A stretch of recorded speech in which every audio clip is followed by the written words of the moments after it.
está? Buenas noches, mi nombre es Henry Olmedo y este es el video que voy a explicar el ejercicio 1 de la tarea de MATLAB. Este script se llama ejercicio 1 gráficas. El objetivo es permitir al usuario elegir si quiere gráficas variadas funcionales en una sola ventana o graficarlas en matriz de subplots, es decir, varias gráficas divididas dentro de la misma figura. Entonces, primero la parte de arriba. Tenemos lo que es CLL, Clear, Close All. Primero se limpia el entorno con CLL, Clear y Close All para borrar la consola, las variables y las figuras anteriores. Luego muestro un pequeño menú en pantalla donde el usuario puede elegir entre dos opciones. 1. Varias funciones en la misma gráfica. Y 2. Funciones en una matriz de subplots. Finalmente guardo la elección del usuario en la variable OP. De ahí tenemos lo que es un switch. El uso de una estructura switch para separar el comportamiento según la opción que escoja el usuario. Si elige 1, entra en el bloque del case 1 y si elige 2, entra en el bloque del case 2. Si pone algo distinto, muestra una opción inválida. Entonces primero vemos el case 1, que es hasta aquí todo esto. En la opción 1 le pregunto al usuario cuántas funciones quiere graficar en el rango de X con un mínimo y un máximo. Después genero un vector X con LineSpace que crea 200 puntos igualmente espaciados entre esos valores. Creo una figura nueva, activo Hold On para poder dibujar varias funciones en la misma ventana y activo Grid On para ver la cuadrícula. Defino dos arreglos, estilos para el tipo de línea y marcadores para los símbolos de los puntos. Luego uso un for desde 1 hasta n en cada iteración. Pido al usuario que escriba la función en términos de x como texto, por ejemplo, x elevado al cuadrado más 3 por x menos 1. Con string_fun convierto al texto en una función anónima en MATLAB. Calculo y igual a f de x para todos los puntos del vector x. Elijo un estilo de línea, un marcador y un color aleatorio para diferenciar cada función. Finalmente uso plot para dibujar la función y pido un texto de leyenda para guardarlo. Al final pide el nombre del eje X y el eje Y y el título de la gráfica y muestro la leyenda con todas las funciones. Ahora el case 2. En la opción 2, el usuario decide cómo quiere dividir la ventana en una matriz de gráficos. Le pido cuántas filas y cuántas columnas quiere y el cálculo total es igual a filas por columnas, que es el número de subplots. Igual que antes, pido un rango X y creo el vector X con un LineSpace dentro del for para cada posición K. Pido una función en término de X, la convierto en una función con string_to_fun, cálculo Y igual a f de X, uso subplot para filas, columnas y X para dibujar en la posición correspondiente. Vuelvo a elegir estilo, marcador y color aleatorio. Grafico la función, activo la cuadrícula y pido que el nombre de los ejes y el título de leyenda para este subplot. Eso permite tener, por ejemplo, una matriz 2×2 con 4 funciones diferentes, cada una en su propia ventanita dentro de la figura. Entonces, así se vería el case 2.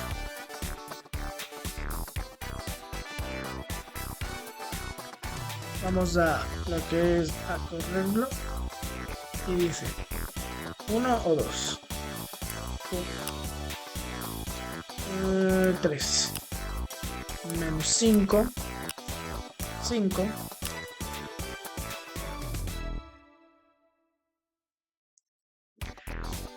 puede ser x elevado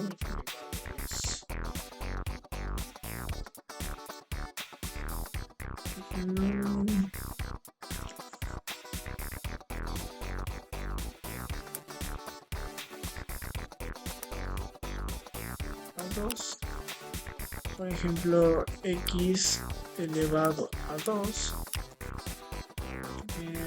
seno de x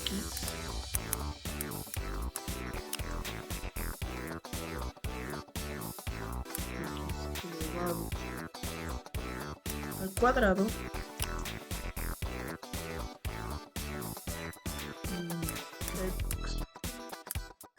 exponencial de menos x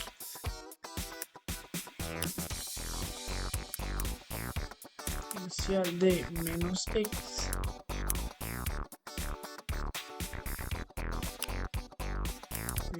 X, eje Y, varias funciones de la misma.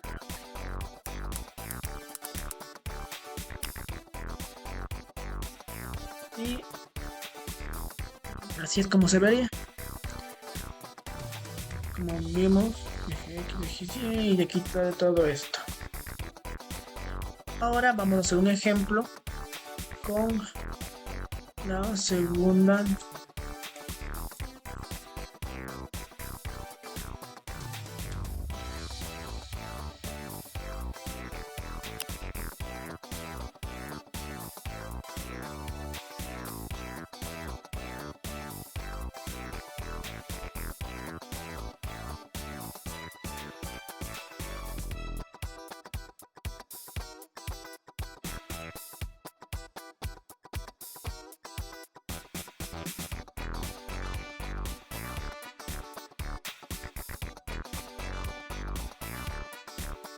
Otra vez, ahora con la opción 2.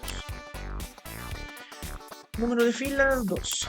Número de columnas, 2, igual para que sea pequeño. Número 5.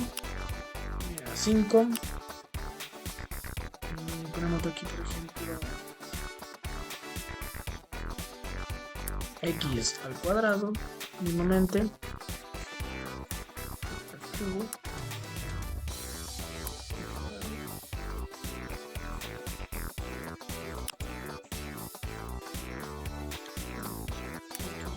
Cuadrado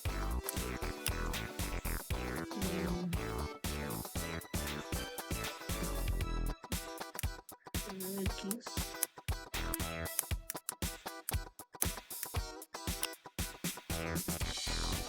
el título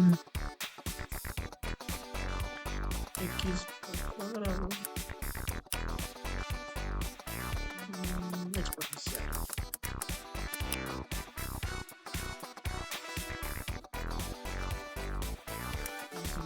X 3, por ejemplo.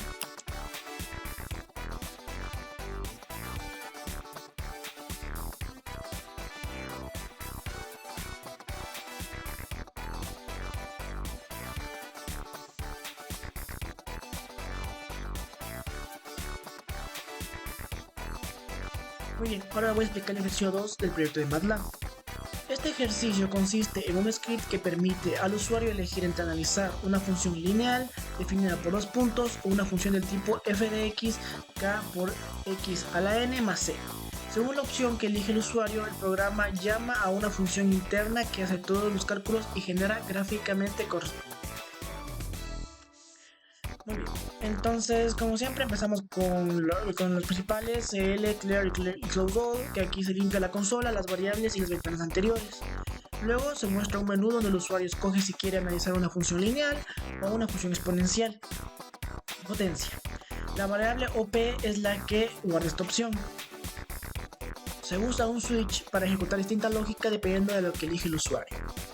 Entonces, en el análisis, en el caso 1, la función lineal, aquí en esto de aquí, en x1 y y1, se pide 4 valores, los puntos x1, y1 y x2 y y2. Con estos 2 puntos llama a la función lineal que hace todos los cálculos. Dentro de la función lineal tenemos los parámetros, la función que calcula la pendiente y el intercepto, muestra los puntos de corte con los ejes x e y, termina si la función es creciente, decreciente o constante, grafica la recta, los puntos dados y los puntos de corte y coloca la ecuación en el eje y de la gráfica.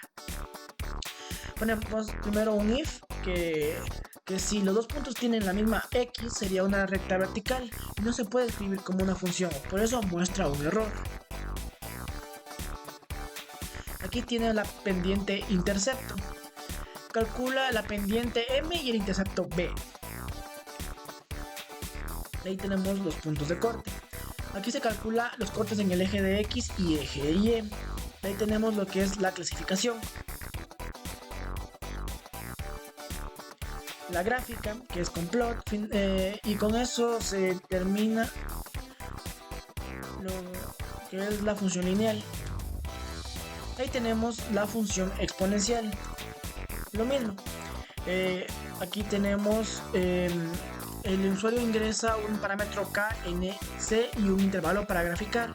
Después se llama la función exponencial, en el cual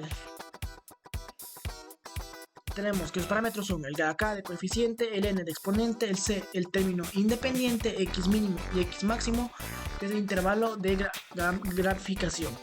La función grafica f de x, k por x elevado a la n más c. Grafica la asíntota y igual a c. Determina el máximo y el mínimo en el intervalo dado. Calcula el punto de corte con el eje y. Muestra la ecuación en pantalla y coloca la ecuación en el eje y de la gráfica.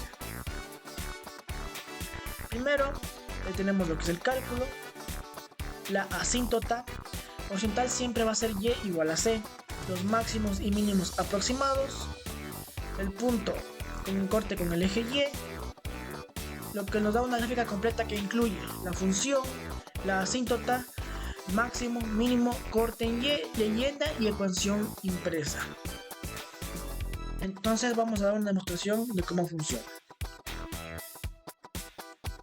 Una opción ponemos 1, por ejemplo ponemos 1, 2, 4 y 8. Aquí nos da una figura, aquí nos dio la ecuación de la recta, el punto de corte en el eje y la función es creciente o decreciente, en este caso es creciente. De ahí volvemos a probar. Ahora ponemos 2 para probar el otro script. Ponemos como el coeficiente 1, como el número 2, como el C-3, el mínimo veamos -5 y el máximo 5. Nos va a dar este tipo de figura, la función normalizada, el corte en el eje de y, el máximo aproximado en el intervalo y el mínimo aproximado en el intervalo. Aquí se sabe que la gráfica de la función f igual a x al cuadrado menos 3 y su asíntota y en el punto 3. Lo cual concluye con el eje y.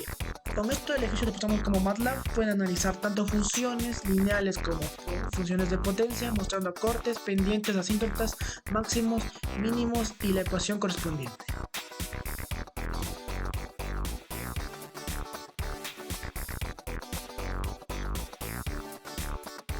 Y el día de hoy les voy a explicar sobre el ejercicio 3 y el ejercicio 4 realizados en MATLAB. Ambos ejercicios trabajan con números binarios.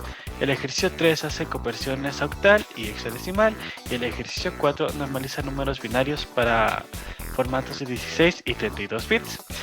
Bueno, entonces vamos a empezar con el ejercicio 3. En el ejercicio 3 se desarrolló un script que recibe un número binario como texto y lo convierte a octal, hexadecimal o a ambos formatos. El objetivo es hacer la conversión de forma manual sin usar funciones internas del MATLAB. Entonces, primero el programa nos pide al usuario que ingrese un número binario. Después, luego recorre cada carácter y valida que solo exista ceros y unos. Si encuentra otra cosa, muestra un mensaje de error. Listo. Después nos manda a un menú donde nosotros tenemos que seleccionar el tipo de conversión. 1 si deseamos el binario octal, 2 si deseamos el binario hexadecimal o 3 si deseamos convertirlos en ambas opciones.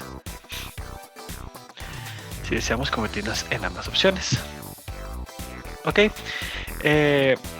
para convertir a octal el programa rellena con ceros a la izquierda si es necesario para que la cantidad de bits sea múltiplo de 3. Luego agrupa los bits de 3 en 3 y cada grupo le convierte a un dígito octal usando su fórmula. Finalmente imprime el número octal con los dígitos separados por espacios. Para la conversión hexadecimal hace algo similar, pero con grupos de 4 bits. Cada grupo se convierte a un valor de 0 a 15 utilizando su fórmula. Si el número es menor a 10, se imprime como un número, y si es 10 o más se convierte en una letra de la A a la F. De esta forma obtenemos el número hexadecimal final. Bueno, Por ejemplo, vamos a hacer correr el código en el programa de MATLAB. Entonces nos pide que ingresemos un número binario. En este caso voy a ingresar 101101 y nos sale el menú para seleccionar el tipo de conversión. En este caso voy a seleccionar ambas conversiones para que nos den octal y hexadecimal. Pongo el 3 y como resultado tenemos la conversión octal y la conversión hexadecimal. La octal siendo 55 y la hexadecimal siendo 2D. Como podemos notar en la hexadecimal, los números que son de 10 en adelante son representados con letras. En este caso, la D. Esto sería todo por el ejercicio número 3.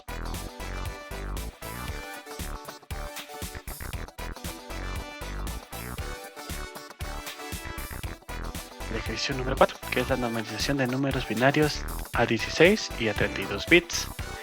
En el ejercicio número 4 se desarrolló un programa que normaliza números binarios que tienen coma, en donde el usuario puede escoger entre dos formatos, en la normalización para 16 bits y la normalización para 32 bits. Ok, primero se muestra un menú y se lee la opción elegida, como podemos ver aquí en el código, ¿no? Luego el programa pide un número binario con coma, por ejemplo 101000,0011, cualquiera. Se recorre todo el número y se valida que solo existan ceros, unos y exactamente una coma. También se separa la parte entera y la parte fraccionaria y se revisa que el total de los bits no supere el límite de 16 o 32 bits según la opción. Bueno, entonces vamos a lo que es la normalización de 16 bits. Para la normalización de 16 bits, el programa verifica si en la parte entera hay algún 1. Si lo hay, une la parte entera y la fraccionaria. Mueve la coma al inicio y toma los bits como matiza. El exponente es igual al número de bits que tenía la parte entera. Si la parte entera es 0, se busca el primer 1 y en la parte fraccionaria. La matiza comienza en ese punto y el exponente es negativo porque la coma se mueve hacia la derecha. Ahora, para la normalización de 32 bits, primero se unen todos los bits en una sola cadena y se busca la posición del primer 1. Si ese 1 está en la parte entera, se coloca la coma justo después de él para obtener una matiza y el exponente corresponde a los desplazamientos que hizo la coma. Si el primer 1 está en la parte fraccionaria, se cuentan todos los ceros que hay antes y se arma la matiza empezando desde ese 1 y el exponente resulta negativo. Por ejemplo,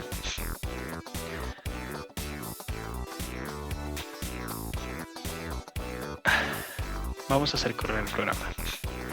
Nos pide que elijamos si deseamos normalizar para 16 o para 32 bits. En este caso vamos a elegir para 16 bits. Opción 1. Entonces nos pide que ingresemos el valor binario. Vamos a ingresar nuestro valor binario. Y como resultado nos da el número normalizado en 16 bits. Como podemos ver, vamos a volverlo a correr y vamos a normalizar esta vez para 32 bits. Utilizamos la opción 2. Ingresamos el número binario y como también podemos observar nos da el número normalizado para 32 bits. Bueno, en conclusión, en el ejercicio 3 se trabajó con conversiones manuales con binario a octal y hexadecimal usando agrupaciones de bits y 32 bits. Controlando la matiza y el exponente. Eso se hizo en el ejercicio número 4. Estos ejercicios ayudan a entender cómo representan las computadoras los números internamente. Y eso sería todo. Gracias por ver el video.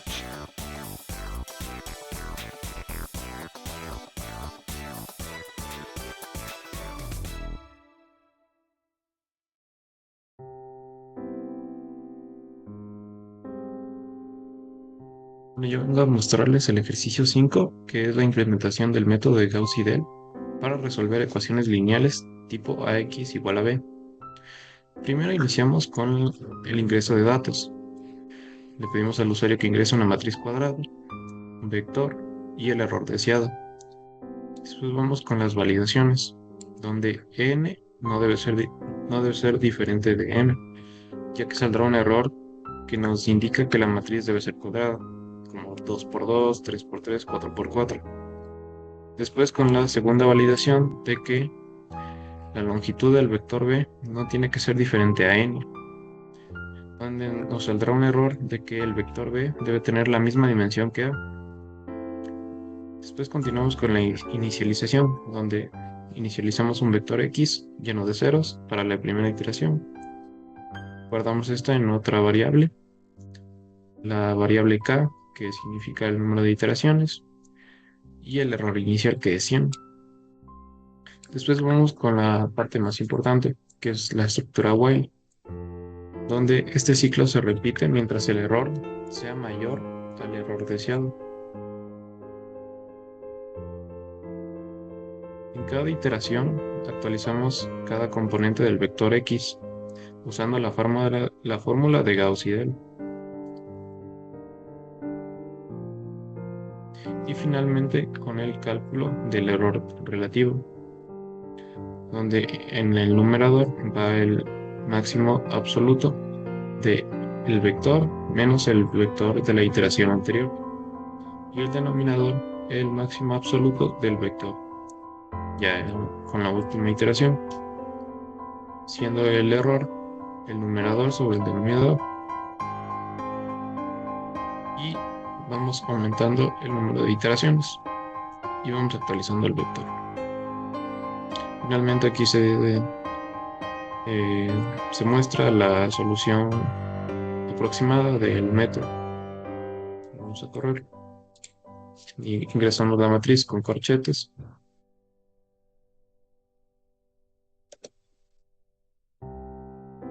Y punto y coma para separar las filas y columnas.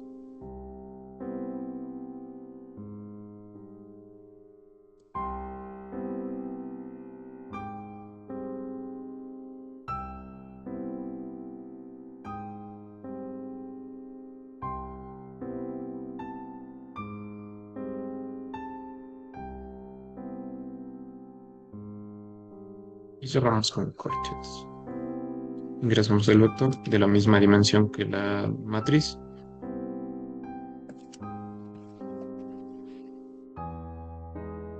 Y el error deseado.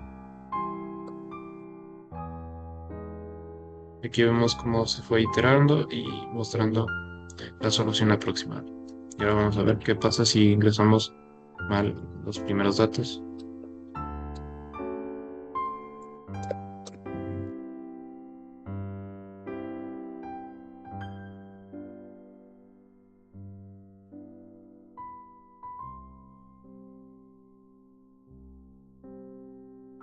Aquí, al ser una matriz de 4 por 3, nos saldrá el error. Ahora, ¿qué pasa si ingresamos mal la dimensión del vector?